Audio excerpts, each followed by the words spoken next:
Notes देख लिए, तुम्हारा एनसीईआरटी से रिलेटेड नोट्स था। चलिए आज हम लोग एग्जाम्पल देखते हैं। थ्योरम 8.7 तक हम लोग देख चुके थे, ठीक है। क्या दिया हुआ है?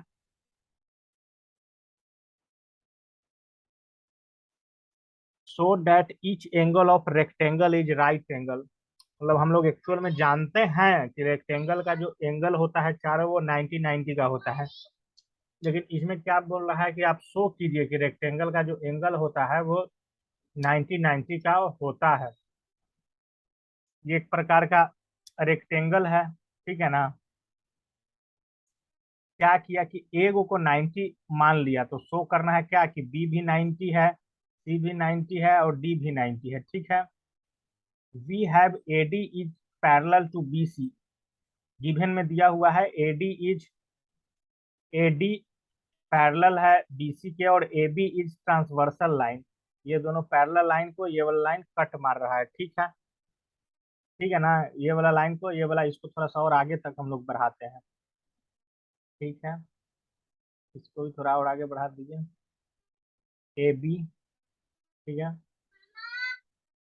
इसका नाम है डी, इसका नाम है सी, ठीक है। अब देखो, अब इस चीज से यहाँ पे क्या हो गया कि अगर दो पैरेलल लाइन को एक लाइन कट मारे, तो क्या होगा कि जो ये वाला एंगल और ये वाला एंगल जोड़ने पे 180 डिग्री होता है, उसको इंटीरियर एंगल बोलते हैं। Interior angle on same side of transversal, ठीक है। समझ गए ना। जैसे कि हम लोग इस तरह का पढ़े होंगे, हम लोग इस तरह का पढ़े होंगे, ठीक है। तो ये वाला और ये वाला मिला के 90 होगा, ये वाला मिला के 90 होगा, ये वाला मिला के 90 होगा, ये वाला मिला के 90 होगा, तो इस तरह का होता है। तो उसको इस बार क्या दे दिया है कि लाइन इस तरह का पैरेलल है और इसको कट मारा इस तरह से, तो अंदर वाला ये दोनों मिला के क्या होगा, 180 डिग्री होगा। समझ गए, 180 डिग्री होगा। और एंगल ए पहले से ही तुम मान चुके हो कि 90 है, हम लोग लेट कर लिए हैं, एक एंगल को यहाँ लेट कर लिए हैं 90। तो एंगल बी कितना आ गया, 90 आ गया, घटा दिए 180 में से तो।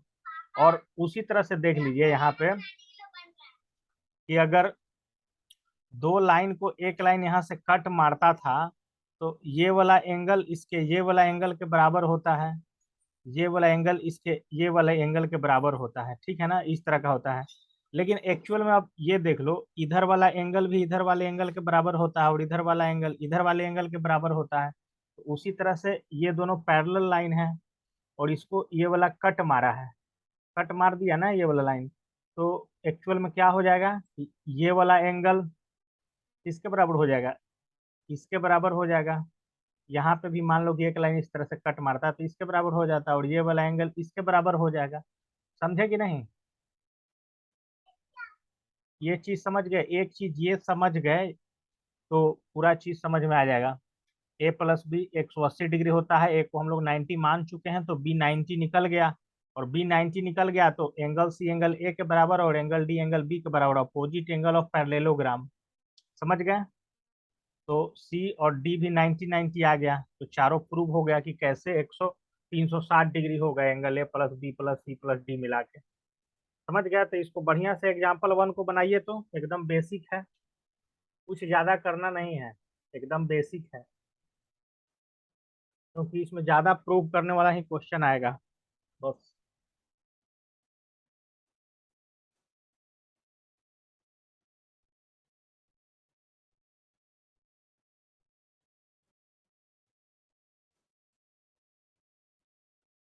सुनाई दे रहा है कि नहीं तुम लोग को?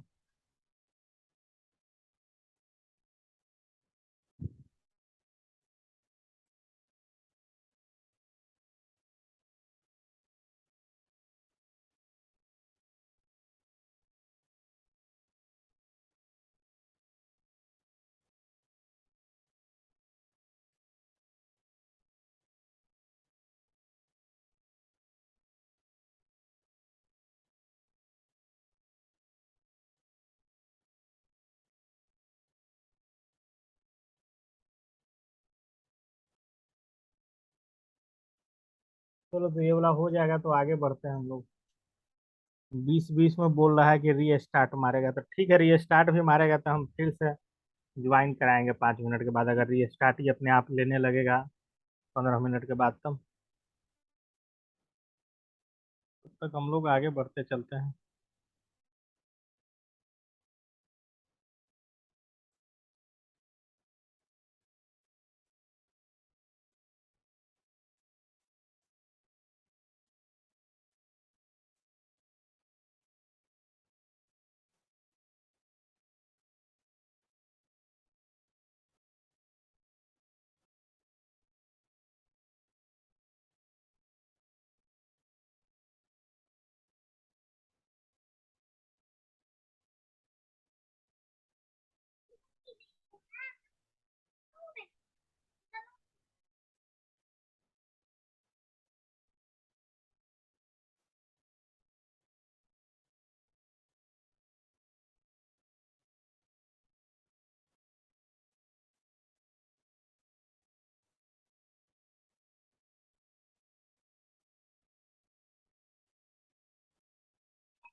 चलो हो गया, जल्दी बताओ तुम लोग।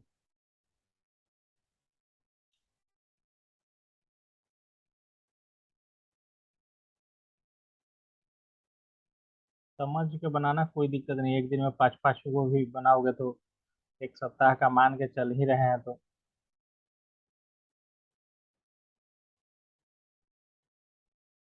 चलिए हो गया तो आगे बढ़िए। तो ये दूसरा में शो करना है क्या, कि show that the diagonals of rhombus are perpendicular to each other. Rhombus में डायगोनल क्या होगा, परपेंडिकुलर टू ईच अदर होगा। समझ गए, परपेंडिकुलर टू ईच अदर कहने का मतलब क्या, ये यहाँ 90 और ये यहाँ 90 बनाएगा ही बनाएगा, ठीक है। तो एक्चुअल में हम लोगों को प्रूव करना है। तो सबसे पहले क्या, ABCD एक रोम्बस ले लिया है यहाँ पे। अब रोम्बस में जानते हो, रोम्बस का प्रॉपर्टीज हम क्या बताए थे, कि रोम्बस और स्क्वायर में यही डिफरेंस होता है, कि रोम्बस सिमिलरिटी होता है कि रोम्बस में भी जो चारों साइड होगा वो इक्वल होगा, और स्क्वायर में भी चारों साइड इक्वल होता है। डिफरेंस यही होता है कि स्क्वायर में हर एक एंगल 90 डिग्री का होगा, लेकिन रोम्बस में हर एक एंगल 90 डिग्री का नहीं होगा। यही डिफरेंस है रोम्बस और स्क्वायर में। तो यहाँ पे जो दिया हुआ है वाई करके, ABCD एक रोम्बस है, उसमें AB equal to BC equal to CD equal to D है। ये समझ गए ना कि वाई क्यों दिया गया है, क्योंकि प्रॉपर्टीज है रोम्बस का कि चारों साइड इसका बराबर होगा, ठीक है। अब इसका डायगोनल को मिलाया, A को C से मिलाया, समझ गए ना, और B को D से मिलाया, ठीक है। तो अब दो गो यहाँ पे ट्रेंगल कौन कौन सा लिया है, AOD। AOD ये वाला ट्रेंगल, और कौन सा ट्रेंगल, COD ये वाला। हम लोग को क्या प्रूव करना है, कि ये 90 और ये 90 आ गया, तो एक्चुअल में क्या हो जाएगा, वो 180 डिग्री, 180 डिग्री आ गया दोनों जोड़ के, तो वो हो गया कि वो परपेंडिकुलर है। समझ गए। तो अब क्या करना है, कि सबसे पहले ये दोनों ट्रेंगल को क्या कर दिया, ये कॉन्ग्रुएंस कर दिया। कैसे कॉन्ग्रुएंस कर दिया भाई, हम लोग प्रॉपर्टीज ऑफ रोम्बस पढ़े होंगे तो देखे होंगे कि इसका जो डायगोनल होता है रोम्बस का, वो डिवाइड करता है सिमिलर सिमिलर, जैसे AO equal to AC OC। ये क्या होगा, diagonal of a parallelogram bisect each other, मतलब इक्वल इक्वल एंगल पे इसको, मतलब साइड इसका इक्वल होता है जब कट करता है तब। अब देखिए ये वाला तो साइड कॉमन है, OD इक्वल टू OD, और AD CD के बराबर है। AD CD के बराबर है, क्यों, क्योंकि ये साइड ऑफ रोम्बस ऊपर वाला लाइन में इक्वल होता है। तो ट्रिपल एस कॉन्ग्रुएंसी रूल से क्या हो गया, कि दोनों ट्रेंगल हो गया कॉन्ग्रुएंट। जब दोनों ट्रेंगल कॉन्ग्रुएंट हो गया, समझ गए ना, जब दोनों ट्रेंगल कॉन्ग्रुएंट हो गया, तो ये वाला एंगल के बराबर हो जाएगा, यानी कि angle AOD equal to angle COD हो जाएगा, ठीक है। और एक चीज देखो यहाँ पे क्या दिया हुआ है, कि ये एक लीनियर लाइन पे बना हुआ है, एक लाइन पे बना हुआ है दोनों एंगल, तो जो दोनों को हम लोग जोड़ेंगे तो वो किसके बराबर होना चाहिए? ये होना चाहिए 180 डिग्री के, क्योंकि ये लीनियर पेयर का फॉर्मेशन कर रहा है। अब सीओडी के बदल एओडी डाल देते हैं, तो एंगल एओ डी, अब प्लस सीओडी के बदल भी हम लोग क्या डाल दिए, एओडी हम लोग डाल दिए। ठीक है, तो इक्वल कितना आ गया, 180 आ गया। तो 2 AOD इक्वल टू कितना आ गया, 180। तो एओडी का वैल्यू कितना आ गया, एओडी का वैल्यू आ गया हम लोग का 90 डिग्री। ठीक है, अब जैसी 90 डिग्री एगो आ गया, अब सिंपल है ना भाई, अगर एक 90 आ गया तो इधर वाला भी 90 अपने आप आ गया, कॉन्ग्रुएंसी रूल से। अब इधर 90 हो गया तो इधर 90, इधर सब 90 90 हो गया, तो एक दूसरे को परपेंडिकुलर पे कट मार रहा है डायगोनल। ये इससे प्रूव हो जाता है, समझ गए? तो इसमें कुछ ऐसा चीज था जो हम लोग को पहले से याद होना चाहिए, जैसे A B equal to B C equal to C D equal to D A in rhombus. क्यों होगा, प्रॉपर्टीज है उसका। फिर क्या करना है, दो गो ट्रेंगल लिया था एओडी और सीओडी, दोनों को कॉन्ग्रुएंट किया, तुरंत हो गया। समझ गए कि नहीं?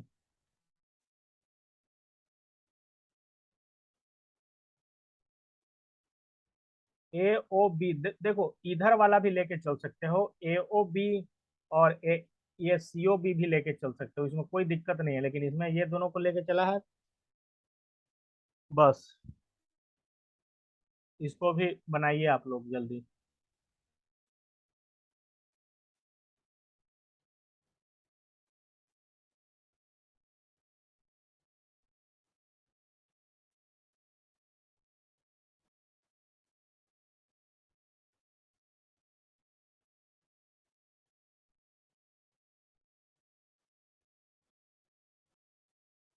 देखो एक बार में ये चीज स्पष्ट हो जाना चाहिए, समझ गए ना? कुछ भी यहाँ पे टेक्निकल एरर है, मतलब लाइन बाय लाइन एनसीईआरटी का आपको समझ में आना जाना चाहिए कि इसका मतलब क्या, किसका मतलब क्या होता है। समझ गए ना?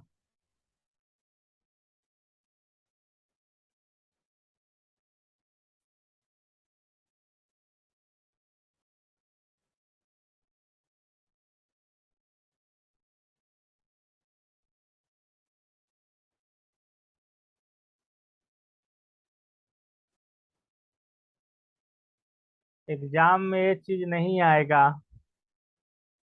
अरे तो क्या आएगा एग्जाम में, तो बताओ एग्जाम ऐसा, एग्जाम दे लो। मेन एग्जाम का चिंता करो, जो एनुअल एग्जाम होता है मार्च से पहले, ये सब एग्जाम का कोई वैल्यू नहीं है, नकली एग्जाम का।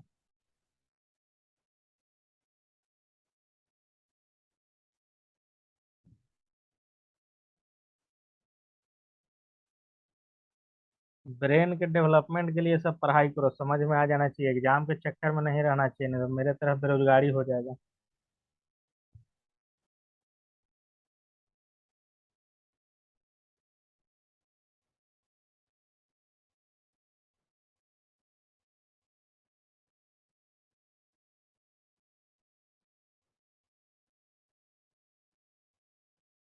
एग्जाम के लिए पढ़ाई नहीं करो, दिमाग के डेवलपमेंट के लिए पढ़ाई करो, कि ये चीज कभी दोबारा आ जाए जिंदगी में तो समझ में आ जाना चाहिए, फट से ना उसको प्रूव कर दे।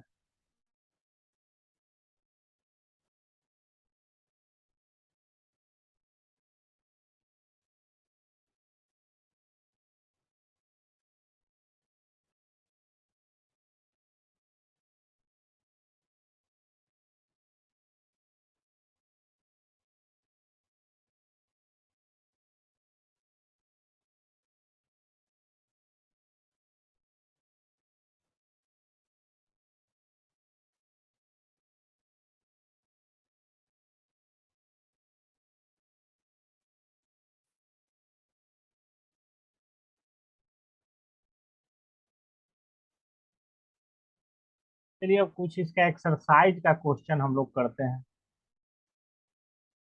ये सब तो है, लेकिन हार्ड हार्ड ये सब करना जरूरी है भाई, एग्जाम्पल इसका एक एक, तो गड़बड़ हो जाएगा। ठीक है। ABC is an isosceles triangle in which AB equal to AC। ठीक है। AD bisect exterior PAC and CD is parallel to AB, बहुत चीज दिया भी हुआ है, समझ गए ना? तो देखते हैं इसका फिगर किस तरह कंस्ट्रक्ट होता है सबसे पहले। तो ये दिया हुआ है आपका। सबसे पहले ये वाला ट्रेंगल एबीसी आपको कंस्ट्रक्ट करना है। फिर क्या दिया हुआ है इसमें कि ये वाला साइड ए बी, ये ए है, बी है, ये सी है, ए बी ए सी के बराबर है। ठीक है, इसको एक्सटीरियर बढ़ा दिया थोड़ा सा, एक्सटीरियर थोड़ा सा बढ़ाया, इधर बढ़ा के ये बना दिया। ठीक है, ऐसा बढ़ाया है एक्सटीरियर कि AD is parallel to BC है, जो कि हम लोग का गिवन है। ठीक है ना, गिवन है। इसमें दो चीज आपको प्रूव करना है। D A C, D A C ये वाला एंगल बी ए सी के बराबर होगा, बी ए सी के बराबर होगा। जो ये एंगल है, ये एंगल के बराबर होगा, ऐसा प्रूव करना है। और लास्ट में आपको प्रूव करना है कि ए बी सी डी एक पैरेललोग्राम है। दो चीज इसमें प्रूव करना है। तो चलिए देखिए, सबसे पहले तो क्या दिया होता है, ये लाइन तो स्पष्ट है, पहला line A B C is आइसो स्केल triangle in which A B equal to A C, पहला लाइन स्पष्ट है। दूसरा लाइन क्या बता रहा है कि A B C is equal to angle A C B, A B C ये वाला एंगल और ए वाला एंगल। देखो, अगर कोई भी आइसोस्केल्स ट्रायंगल है, अगर उसका दो साइड अगर इक्वल है तो उसका दो एंगल भी कोरस्पॉन्डिंग साइड का इक्वल ही होगा। समझ गए ना। तो दूसरा लाइन क्या बोला कि अगर ये ऐसा ट्रायंगल है जिसमें दो साइड बराबर होता है तो उसका दो गो एंगल भी बराबर होगा। तो ये वाला लाइन भी स्पष्ट है। तीसरा लाइन क्या बोल रहा है कि एंगल पी ए सी। अब देखिए, अब ये ट्रेंगल चैप्टर पढ़ोगे ना तो उसमें ऐसा रूल रहता है कि अगर कोई ट्रेंगल है, ये एक ट्रेंगल है ए बी सी, इसको थोड़ा सा आगे की तरफ बढ़ा दिए तो ये जो एंगल बनेगा एक्सटीरियर, वो अंदर के दो गो इंटीरियर एंगल के बराबर होता है। तो देखो, ये वाला ट्रेंगल को इस तरफ से थोड़ा सा बढ़ा दिया गया है, तो जो ये बनेगा एंगल पी ए सी, वो किसके किसके बराबर होगा, ए बी सी और ए सी बी के बराबर होगा। जो अंदर में ये दोनों एंगल है उसके बराबर होगा। ये ट्रेंगल के प्रॉपर्टीज में आता है कि ट्रेंगल में अगर किसी एक साइड को एक्सटेंड कीजिएगा आगे के तरफ, तो जो एक्सटीरियर एंगल बनेगा वो अंदर के दो गो इंटीरियर एंगल के बराबर ही होगा। जैसे कि इसको एग्जांपल के साथ पहले समझ लेते हैं। मान लीजिए कि ये यहाँ 120 डिग्री हो गया, 120 डिग्री हो गया। ए यहाँ 60 दिया हुआ है, तो ये ऑटोमेटिक कितना हो जाएगा, 60, क्योंकि ये और ये जोड़ के एक्सटीरियर के बराबर होगा। उसी तरह से मान लो कि कोई जरूरी नहीं है कि ये दोनों 60-60 ही है, ये 40 दिया हुआ रहेगा और इधर वाला 120 रहेगा, तो इधर वाला ऑटोमेटिक तुम कितना लिख दोगे, 80 डिग्री लिख दोगे। समझे ना। तो ये ट्रेंगल वाला प्रॉपर्टी समझ के आया कि नहीं। एक्सटीरियर एंगल क्या होता है और इंटीरियर एंगल क्या होता है। इंटीरियर मतलब अंदर वाला एंगल, एक्सटीरियर मतलब किसी साइड को आप एक्सटेंड किए हैं तो वो वाला एंगल। समझ गए। ये समझ गए तो ये दोनों लाइन तो हम लोग समझ ही चुके थे, ये वाला लाइन स्पष्ट हो गया होगा। ठीक है, उसी लाइन से क्या आ गया, अब देखिए, ये एंगल इस एंगल के इक्वल है, तो क्या किए, एबीसी के जगह पे, एबीसी के जगह पे एसी भी पुट कर दिए। तो क्या हो जाएगा, angle P A C equal to कितना हो जाएगा, P A C equal to कितना हो जाएगा, P A C equal to हो जाएगा angle A C B plus angle A C B. ठीक है, यानी कि एंगल पी ए सी आपका कितना हो जाएगा, 2 ए सी बी के बराबर हो गया। ये यहाँ पे समझ में आया कैसे हो गया, 2 पी ए सी के बराबर। क्यों, क्योंकि ए बी सी ए सी बी के बराबर था। तो क्या किए कि ए बी सी के जगह पे उसका वैल्यू पुट कर दिए, ए बी सी की जगह पे ए सी बी पुट कर दिए। तो ये वाला लाइन यहाँ तक समझ में आ गया। समझे कि नहीं समझे। जब यहाँ तक समझ में आ गया तो इसको पहला इक्वेशन मान लेना है। अब क्या बोल रहा है कि इससे क्या पता चल गया कि जो ये वाला पूरा था उसको बाइसेक्ट कर रहा है एडी। एडी क्या कर रहा है, बाइसेक्ट कर रहा है। समझ गए, बाइसेक्ट कर रहा है। तो बाइसेक्ट कर रहा है तो पी ए सी किसके बराबर हो गया, यहाँ पे ले लिया डी ए सी के बराबर, डी ए सी के बराबर। देखिए, अब यहाँ से जो आगे की तरफ बढ़ाया गया है इस लाइन को, तो एक्चुअल में क्या कर रहा है कि ये बाइसेक्ट कर रहा है। समझे कि नहीं, बाइसेक्ट कर रहा है। तो दूसरा इक्वेशन यहाँ से ले लिया, पहला इक्वेशन यहाँ से ले लिया था। अब देखो तो इसका लेफ्ट हैंड साइड बराबर है दोनों इक्वेशन का, पहला और दूसरा का, तो राइट हैंड साइड भी बराबर होगा, तो राइट हैंड साइड यहाँ बराबर करके लिख दिया। तो D S equal to A C B आ गया। डी एस इक्वल टू क्या आ गया, ए सी बी, जो कि पहला चीज वही हम लोग को प्रूव करना था, तो वो प्रूव हो गया। दूसरा चीज देखिए क्या बोल रहा है कि now these equal angle from a pair alternate angle when line segment BC and AD are intersected by transversal line AC। Transversal line, देखिए अब ये दोनों पैरेलल है और ट्रांसवर्सल लाइन इसको AC काट रहा है, ठीक है, समझ गए ना। और क्या बोल रहा है, ये अल्टरनेट एंगल बना रहा है ना जी, ये एंगल इस एंगल के बराबर, ये एंगल इस एंगल के बराबर। तो इस तरह का चीज कब होता है, जब पैरेलल लाइंस रहता है, समझ गए ना, कि BC is parallel to AD। BC किसके पैरेलल होगा, AD के, और AB किसके पैरेलल होगा, CD के होगा। और जब ये दोनों प्रॉपर्टी सही होगा तो ABCD आपस में क्या हो जाएगा, पैरेललोग्राम होगा। तो जो भी हम लोग प्रॉपर्टीज पढ़े हैं इसको लाइन बाय लाइन समझना पड़ेगा, 2 बार 4 बार इसको लिख लिख के प्रैक्टिस करना पड़ेगा। नहीं समझ में आने पे फिर पूछना पड़ेगा, दिमाग में बैठाना पड़ेगा। ये एकदम इम्पोर्टेंट क्वेश्चन है, इसको हम स्किप भी कर सकते हैं लेकिन ये इम्पोर्टेंट क्वेश्चन है, तो इसको भी उतारा जाए। ये एग्जाम्पल नंबर 3 था आपका। समझ में आया कि कोई लाइन नहीं समझ में आया तो वहां टिक लगा दो कि ये कैसे हुआ।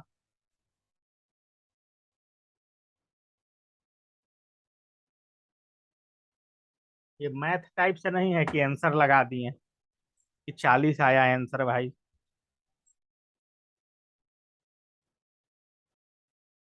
ये सब थ्योरी है मैथ में, मैथ में जो थ्योरी बोलते हैं वही चीज है। चलो इसको लिखो तुम लोग, एग्जाम्पल नंबर 3 को बढ़िया से कंस्ट्रक्शन बना के लाइन बाय लाइन एक एक लाइन फॉलो करते आओगे तो समझ में आ ही जाएगा। और जहां नहीं समझ में आएगा कि ये कैसे होगा तो वहां पूछ लो कि वो कैसे होगा, हम बता देंगे।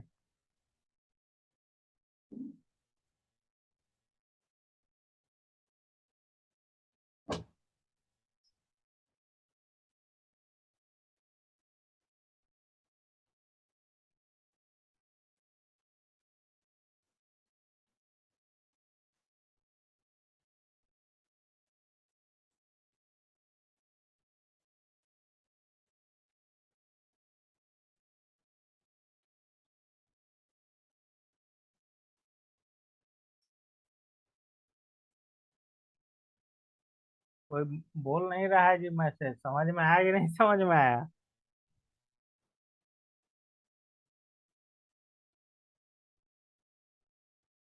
मैसेज वैसेज करते रहो, समझ में आया तो ये सब चीज एग्जाम में भी दिखना चाहिए।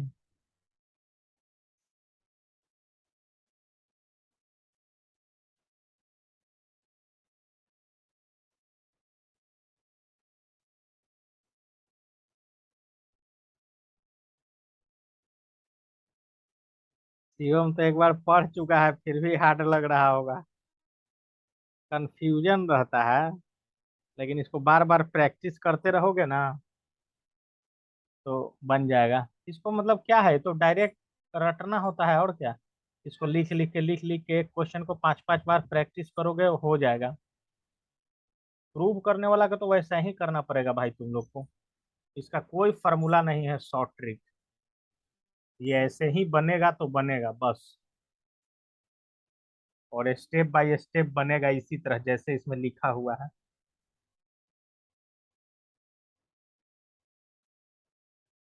रिलेटरल तो हार्ड है, ये है इसमें, ऐसा तो नहीं है कि, लेकिन पढ़ लोगे ना तो ये डायरेक्ट इसको एग्जाम टाइम में प्रैक्टिस करने वाला बच्चा को एक्चुअल में हम लोग को करना क्या रहता है, देखिए मेन एग्जाम में कॉपी उतना ज्यादा, कंस्ट्रक्शन आपका सही होना चाहिए, लाइन बाय लाइन तुम लोग चलोगे तो ये सब चीज क्या रहेगा, सही होता आएगा, समझे कि नहीं। और लास्ट में क्या करना है, प्रूव करना है, LHS = RHS, प्रूव करना है। तो वो सब कंस्ट्रक्शन वगैरह सही करके लाइन बाय लाइन आओगे, एक आध गो लाइन बीच में गलतियों लिखोगे तो उतना कंसीडर नहीं किया जाता है।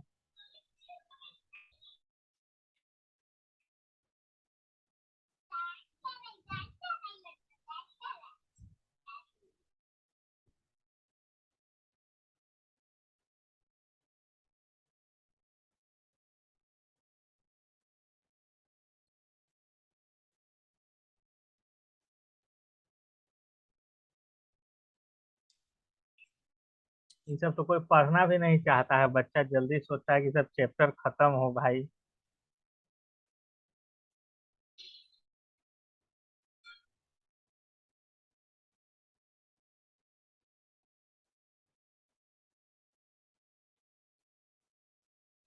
9th तक नंबर कितना भी कट हो स्कूल में, इसका कोई मतलब नहीं है।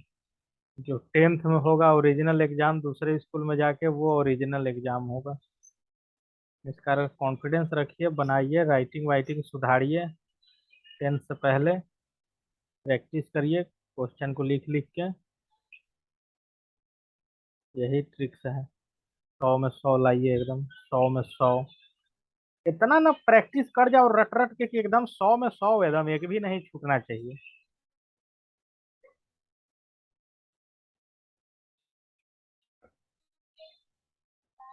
अगर मान लो कि आर डी शर्मा ये सब का कोई रट गया तो एनसीईआरटी का एक क्वेश्चन छूटेगा जी?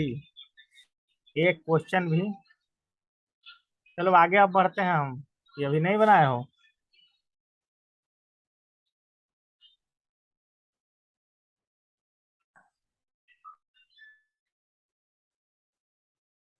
ठीक है, एक मिनट और। इसका 5 5 क्वेश्चन डेली घर पे भी प्रैक्टिस करो। ट्रायंगल और क्वाड्रिलेटरल दो ही गुना है भाई, इस तरह का प्रूफ ग्रुप ज्यादा। एंगल्स और लाइन में कुछ क्वेश्चन भी रहता है।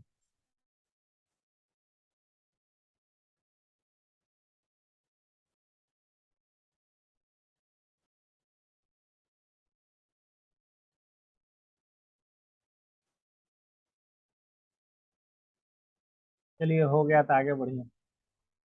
शिवम ये सब लिख रहा है कि नहीं जी? हमको तो लग रहा है कि तुम नहीं लिख रहा होगा।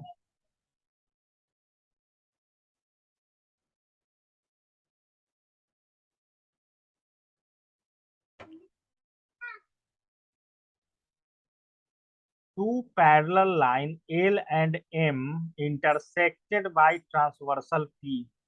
ये दोनों पैरेलल लाइन था, इसको एगो ट्रांसवर्सल इस तरह से काट रहा है। So that the quadrilateral formed by the bisector of interior angle is rectangle। तो यहाँ पे क्या करना है कि यहाँ पे ये लाइन था, ये लाइन था, इसको ये वाला लाइन यहाँ से कट किया है, थोड़ा बढ़िया से हमसे नहीं बन पा रहा है।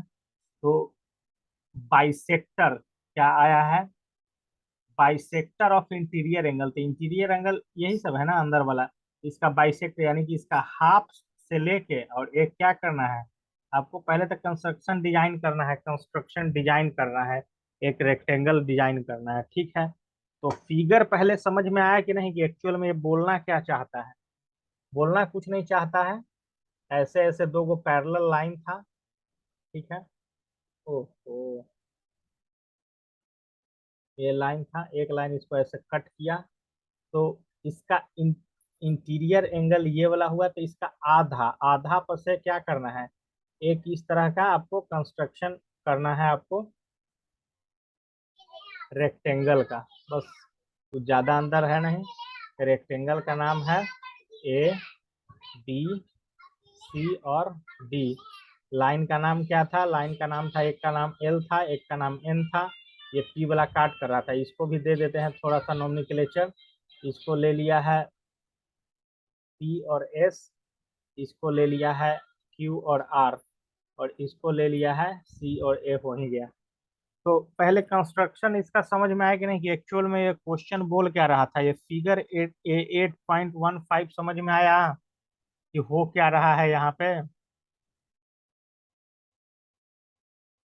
फिगर समझ में आ गया तुम लोग को? क्वेश्चन जो बोल रहा था 8.15 फिगर समझ में आ गया? तो सबसे पहले तुम लोग फिगर ही बना लो पहले। पहले इसका क्या लिखोगे कंस्ट्रक्शन, कोई भी क्वेश्चन बनाने से पहले? It is given that P S is parallel to P S, मतलब एल और is parallel to M and transversal P. तो क्या है, फिगर बना के और उसके नीचे ये चीज लिख लेना है, पहला लाइन फिगर के बारे में ही है ये लिखा हुआ, ठीक है? दूसरा लाइन क्या है कि the bisector P S C, P A C, P A C, ये है, ये वाला एंगल को बाइसेक्ट, बाइसेक्ट किया तो क्या बन गया? ये ए सी क्यू बन गया। A C Q, the bisector of PAC and AC Q intersect at point B. अब देखिए, एक ये वाला का बाइसेक्टर यहाँ आ रहा था, और एक ये वाला एंगल का बाइसेक्टर यहाँ आ रहा था, और दोनों कहाँ मिला? बी पॉइंट पे मिला। उसी तरह से एक यहाँ वाला का बाइसेक्टर इधर आ रहा था, और इस वाले एंगल का बाइसेक्टर इधर आ रहा था, तो ये किस पॉइंट पे मिला? ये डी पॉइंट पे मिला। तो बस पहला लाइन और दूसरा लाइन तो भाई सिर्फ कंस्ट्रक्शन के बारे में ही दिया हुआ है। तो पहले फिगर बनाइए और इतना पहले लिखिए, फिगर के बारे में ही लिखना। क्वेश्चन नहीं भी आए तो कुछ कुछ आगे बढ़ते रहना चाहिए। उसी तरह से इसका दो लाइन तो कंस्ट्रक्शन के बारे में लिखा गया है, तो इतना लिखो, फिर बताओ कि लिख लिए, तब आगे बढ़ेंगे।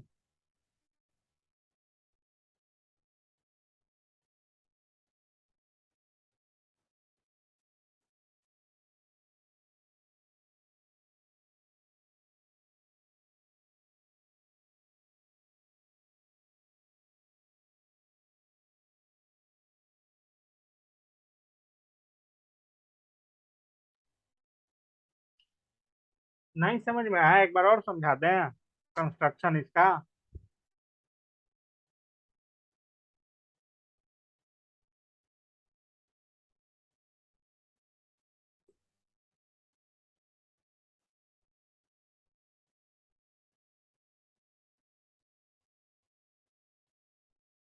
चलिए देखिए, एक बार और समझा देते हैं, अलग फिगर हम बना ही के समझाते हैं, तब समझ में आएगा। देखो क्या था ना, एक्चुअल में ये पैरेलल लाइन है, इसका लाइन का नाम है एल, इसका नाम है एम। ठीक है। अब देखिए, इसका हम लोग अलग से एक नाम दे दिए हैं, पी एस, पॉइंट लिए हैं दो इस पे, इसका नाम दे दिए हैं पी एस, पी और एस। उसी तरह से एम वाले का नाम हम लोग क्या दे दिए हैं? सी और आर नाम दे दिए हैं। ठीक है। एक इसको लाइन पी इसको कट कर रहा है। ठीक है, पी कट कर रहा है, तो किस किस पॉइंट पे कट कर रहा है? ए पॉइंट पे और सी पॉइंट पे। एक्चुअल में जो सी पॉइंट है यहाँ लेना है, यहाँ नहीं लेना है। एक्चुअल में सी पॉइंट यहाँ पे कट कर रहा है। तो देखो, तो इसका इंटरनल एंगल जो आएगा इस तरह का, एक आएगा क्या? एंगल पी ए सी आएगा, ये वाला आएगा ना जी एक एंगल। और एक एंगल क्या आएगा? ये वाला आएगा, यहाँ पे क्यू लेना है, क्यू और आर। एक एंगल क्या आ जाएगा? क्यू सी ए आ जाएगा। ठीक है। तो क्या करना है ना कि इसको बाइसेक्ट करना है और आगे बढ़ाना है, इसको आधा लेके कंस्ट्रक्शन में आगे बढ़ते जाना है, और इसको भी आधा लेके आगे बढ़ते जाए, वो अपने आप मिल जाएगा। उसी तरह से इस साइड वाले को भी, ये जो एंगल होगा उसको आगे बढ़ते जाना है आधा पर से लेके, इधर को भी आधा, तो वो मिलेगा। यहाँ पे ये मिल रहा है बी पॉइंट पे, और ये यहाँ पे मिल रहा है डी पॉइंट पे। इसको आगे की तरफ बढ़ा दिया है, इस लाइन को और थोड़ा सा आगे की तरफ, और इस लाइन को और थोड़ा सा आगे की तरफ एक्सटेंड कर दिया है। अब समझ में आया जी? और पहला और दूसरा लाइन थ्योरी में भी वही चीज लिखा हुआ है,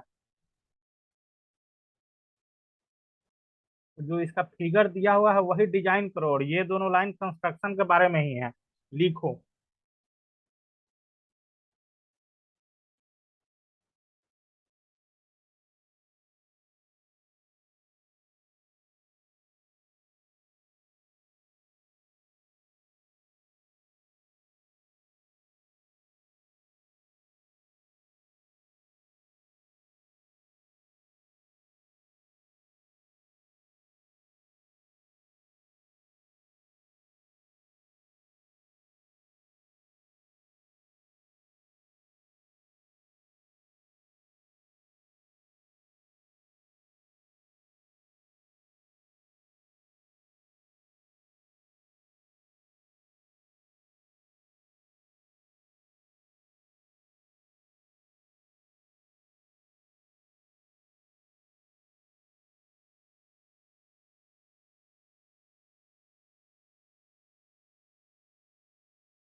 बन गया फिगर भाई।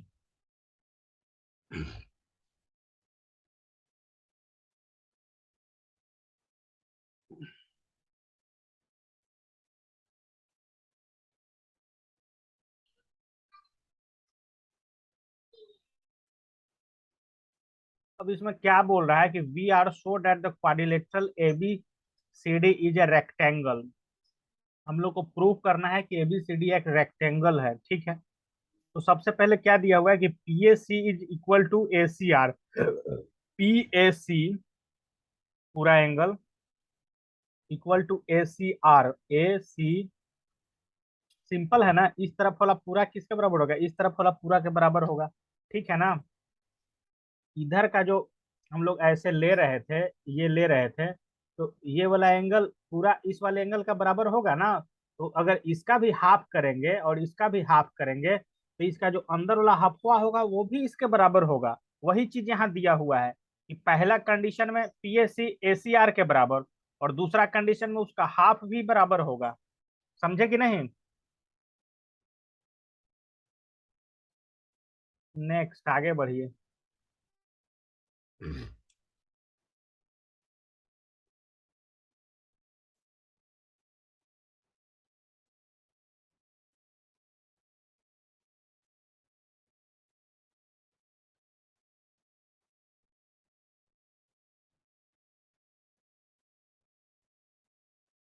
बी ए सी डी के बराबर, बी ए सी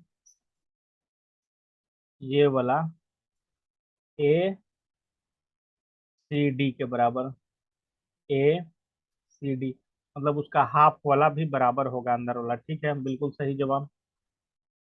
जब इसका पूरा बराबर होगा तो उसका अंदर वाला हाफ भी बराबर होगा, ये चीज आप याद रखिए, ठीक है। ये आप याद रखिए, ठीक है। अब देखिए क्या खेल होगा आगे। क्या बोल रहा है, this form a pair of alternate angle from A B and C D and A C are transversal, they are equal also. मतलब एक्चुअल में ये चीज तो यहाँ पे तय हो चुका था। देखो एक चीज यहाँ पे इसमें तय क्या बता रहा है कि ए बी और ए सी, अब ये हो गया पैरेलल लाइन और ये वाला इसको काट रहा था, तो इसमें भी तो यही खेल हो गया ना, ये वाला एंगल ये वाला के बराबर हो गया। तो जब ए बी क्या आ गया, पैरेलल है किसके, सी डी के, उसी तरह से सिमिलरली जो बी सी है पैरेलल है किसके, ए डी के, ठीक है। तो एक्चुअल में ये पैरेललोग्राम तो प्रूव हो जा रहा है यहीं पे, सिर्फ एक के ये वाला एंगल इस एंगल के बराबर हो गया, तो यहीं पे